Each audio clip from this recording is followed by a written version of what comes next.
Good morning, good afternoon, good evening from wherever you are, beautiful people, and welcome to the very first episode of Top Media's own The Weekly Scoop, where we get to analyze the top trending topics this entire week, give it a little spin of our own if we can, and talk about this crazy, crazy world of ours. I will be your host for this show. This is God's greatest gift to mankind, the one, the only King. Now, if you want to reach us across all our social media platforms at Top Media 254. I repeat, Top Media 254 across all our social media platforms. And if you want to reach me and talk about a little something, you can reach me at King_KE1 on Twitter and King_Arnold KE on Instagram. Now, enough of me yapping. Let us get to the first topic. Now, number one, Manchester United. The biggest onion East African men will ever have. Lost 4-2 to Leicester City. Imagine, first of all, let us stop right there. Mulikuwa game na mkashindwa 4-2.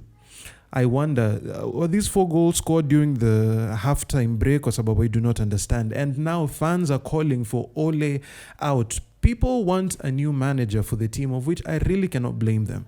Coming from a coach who half the time looks surprised at what is going on in the team, I do not blame people for wanting a new coach. So please, anyone who knows me knows I am a great Manchester United fan.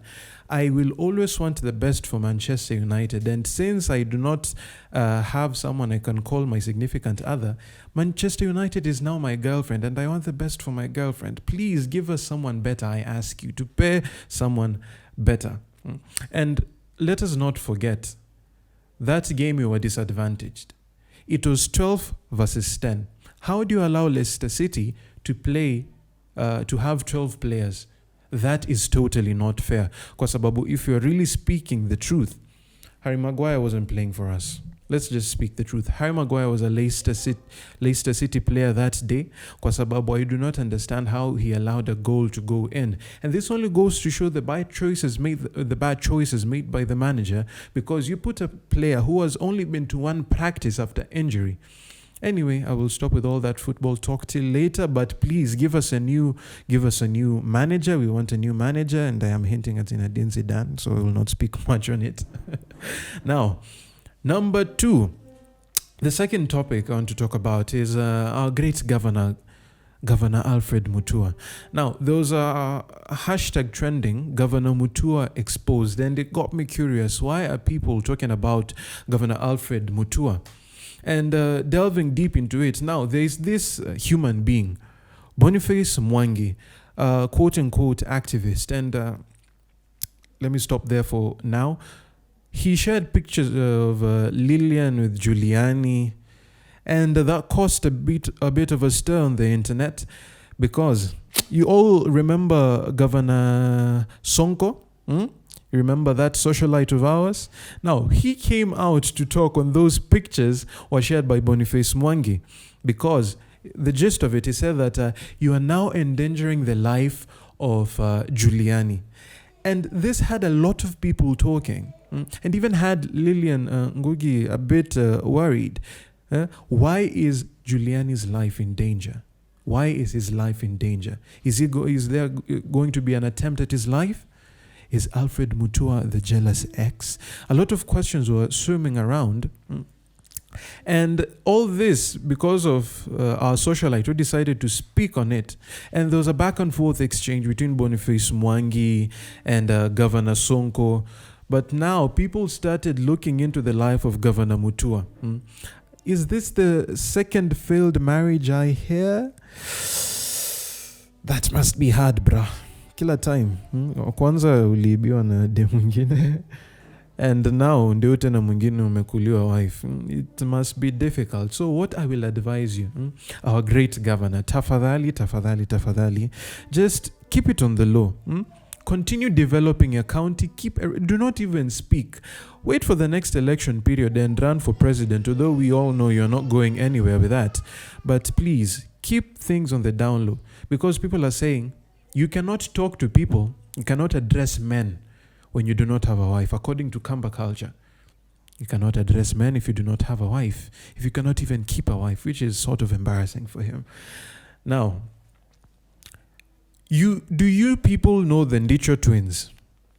I know ladies out here know the Ndicho twins. The hottest commodity on the Kenyan market.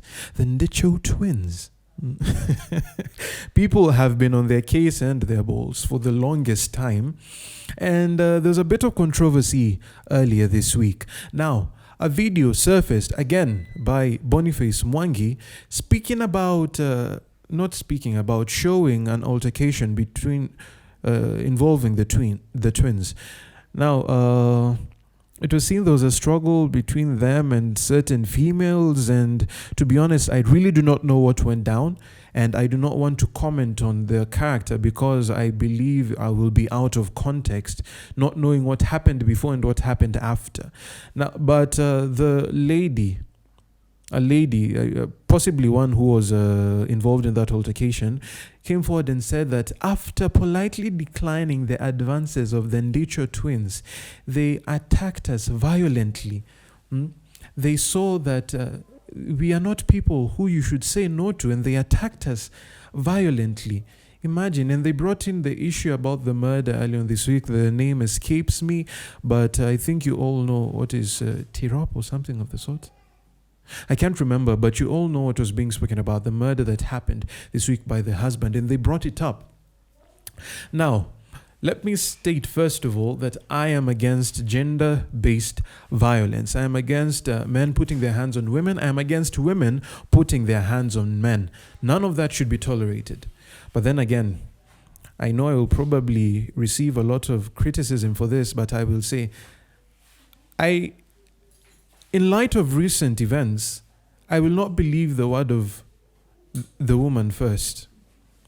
I will not believe her word first. Let there be an investigation so that we know what actually happened.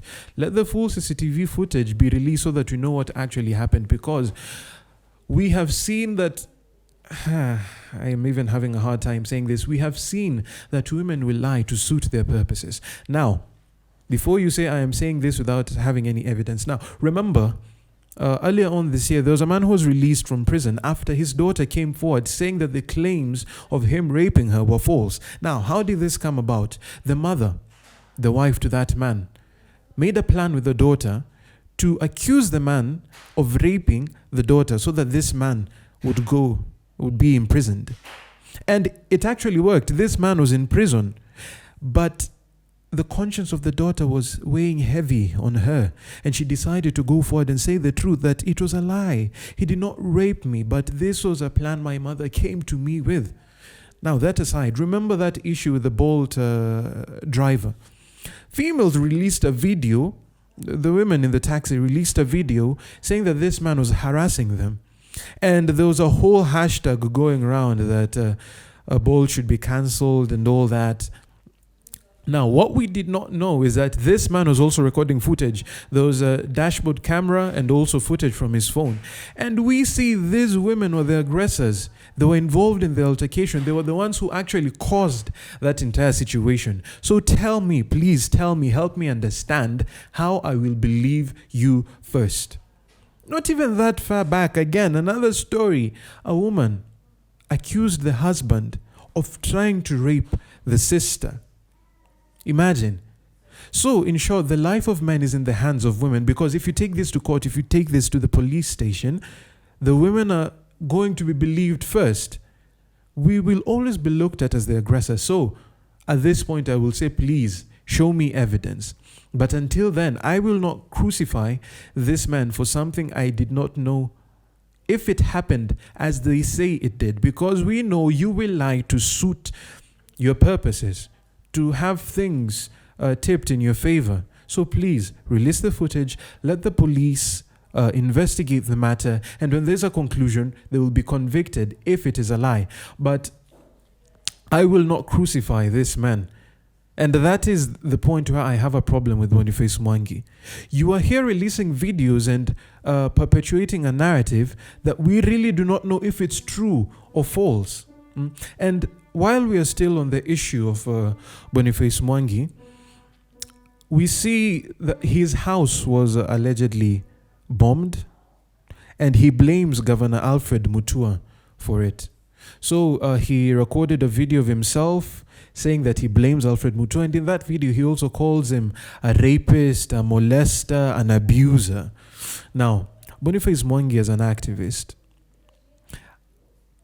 I have seen the good work he has done in the past. I cannot discredit him for that. I cannot discount the good things he has done in the past. But as time moves forward, he keeps on getting more controversial as the years go by. And I do not think it's a good look for him. Now, I will completely be against the actions of bombing a person's house. It was still under construction, and thankfully no one was hurt. And it's a sad thing. It's a sad place we're in Kenya, where someone can actually bomb another person's house, allegedly. So the matter is still under investigations. We will still wait for the police to come out with the results. But again, you cannot go and blame someone for something you did not know they did. And the internet has been split on this matter, because some people say he deserved it because how he has been coming for Alfred. Some people say that no one deserves that, and to be honest, no one deserves that. But then again, you cannot keep coming for the same person over and over again without giving us any sort of evidence. It is uncouth, it is unethical. Please give us something we can believe. Show us evidence, show us proof, my brother. We want proof. Now, I will move on to the next story. Now, there was also a game played earlier on this week between a Premier League team and a Division 2 team. So, the Premier League team, Crystal Palace, was playing against the Division 2 team, Arsenal, because I do not consider Arsenal to be in the Premier League.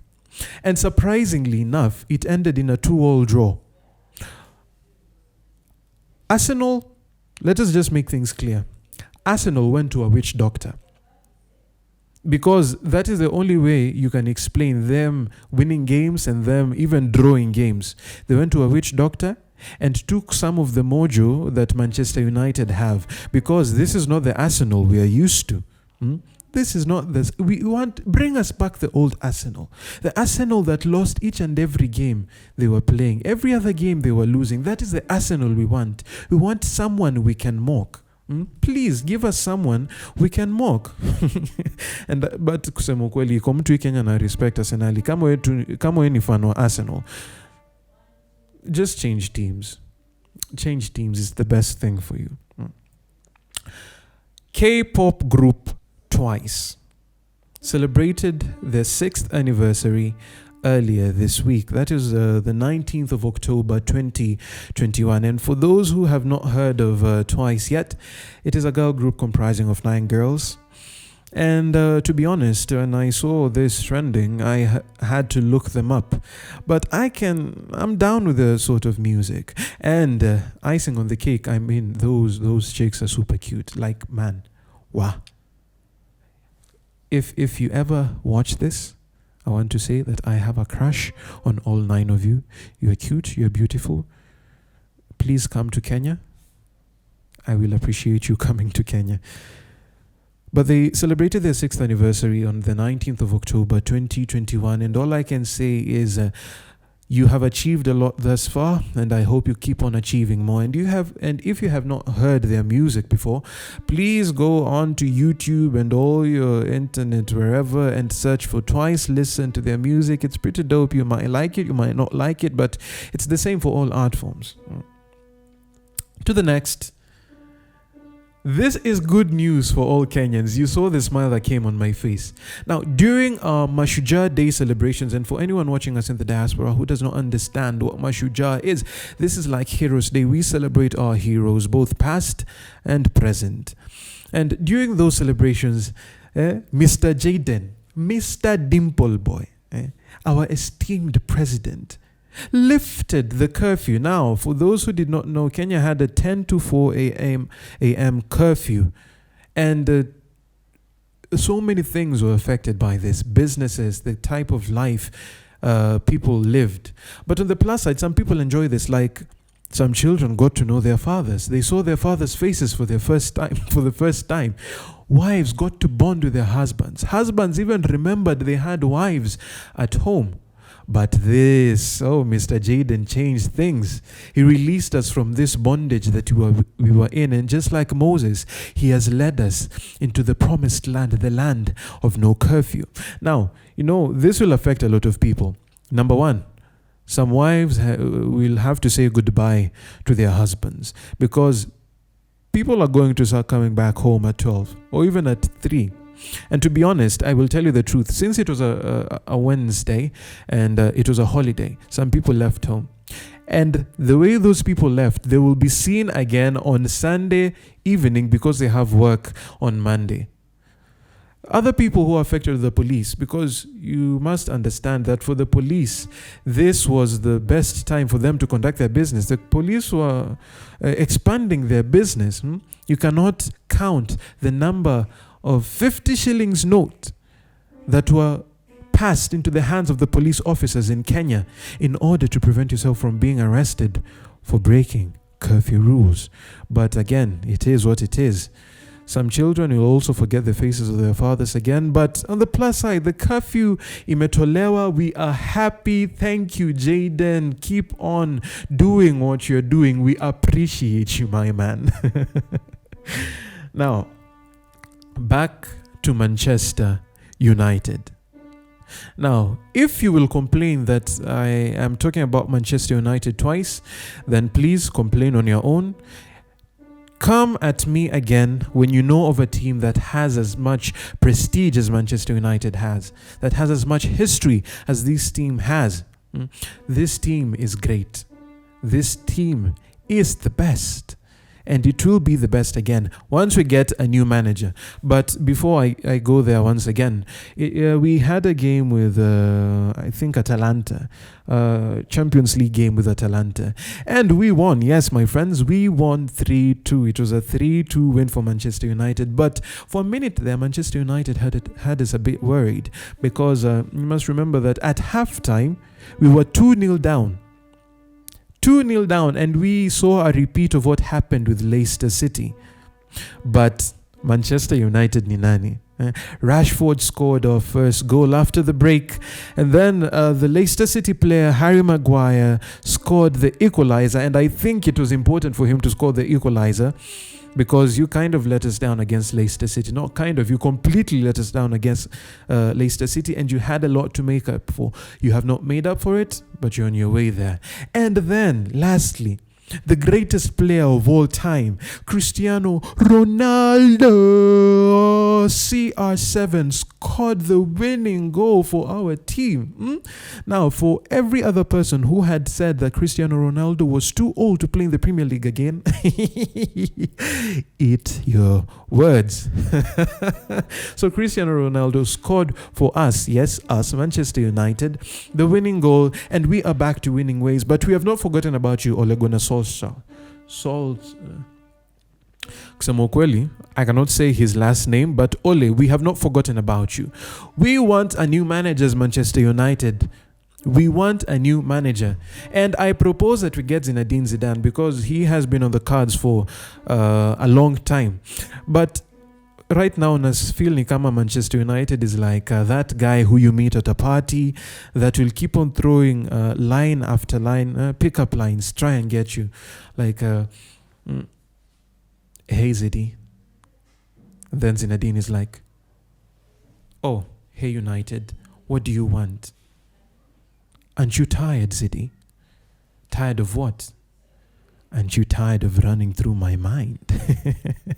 Because truth be told, Zinedine Zidane is on the minds of Manchester United supporters, Manchester United players. We need another manager. Now, we must remember that when Ole took over in Manchester United, he took over from Mourinho. And during Mourinho's time, he sucked the hope out of Manchester United. And that is what Ole brought in to Manchester United when he came in. He brought back hope, which had been missing in Old Trafford for a long time. Like even now when I think about it, I can even feel that hope that he brought to us. But I think he has extended his stay in Manchester United, and we need someone more experienced, someone who will take us back to the glory that the great Sir Alex Ferguson took us to when he was the manager at Manchester United. So, Alex, if you have any pull in Manchester United in the management of the team, please bring us Zinedine Zidane. I believe he has the potential to take us to greatness. And to close off the show, I am going to speak, I did not want to speak about politics. I really do not want to speak about politics on this show. But Kenya, we are on election fever. And at one point, every once in a while, things are bound to come up regarding politics. And I want to speak about Junette. Now, if you have never seen a clown, no, Junette is the clown. He is the biggest clown. Now, during a rally, was it in Nyamira, I think, he had the opportunity to speak. And he said that if Baba takes power, then power will be in the hands of Nyanza. He made it sound so tribalistic, is that a word? He made it sound so tribal when he said that statement, and whatever inroads Raila Odinga had made up until then was crushed, stomped out by this man, Junette. Now, I believe this is the right time for me to say that if you have friends that do not have control over their mouths, when you're making important decisions in your life or going to an important meeting, please leave them out. Mfungie kwa gari, funga mkono mguu, throw him in the boot and leave him there till you accomplish what you want to accomplish. Because this man messed up Baba. If Baba at all was ever to get voted in as president, he has lowered his chances so much. And though he said it jokingly, you must remember that we're in election period. Nothing you say can be taken as a joke. People pay close attention to what you say. Everything is under scrutiny, and you cannot say that. You cannot, like, saying, I feel like Junette is like that drunk girlfriend you have when you go to the club who keeps on goading the bouncer. Like, she is unruly in the club, you'll get thrown out. Alafu utasikia ameanza, hata boyfriend yangu kuogopi atakupiga. And then you as the boyfriend you end up kupigwa kwa sababu demu yako haizifunga mdomo. Junette bana, please stop talking. So I think, yes, that was our last story for this episode. I thank you guys for joining me. I hope this catches on. Now, if you are watching, which I believe you will watch, please do not forget to like, comment, share, and subscribe to this channel. And also click the notification bell to get the latest notifications about the episodes or whatever videos we put up. Please support Top Media. Again, if you want to reach us across all our social media platforms at Top Media 254, and reach me at King_KE1 on Twitter and King_Arnold KE on Instagram. Now, it has been me. Till next time, my people. Adios.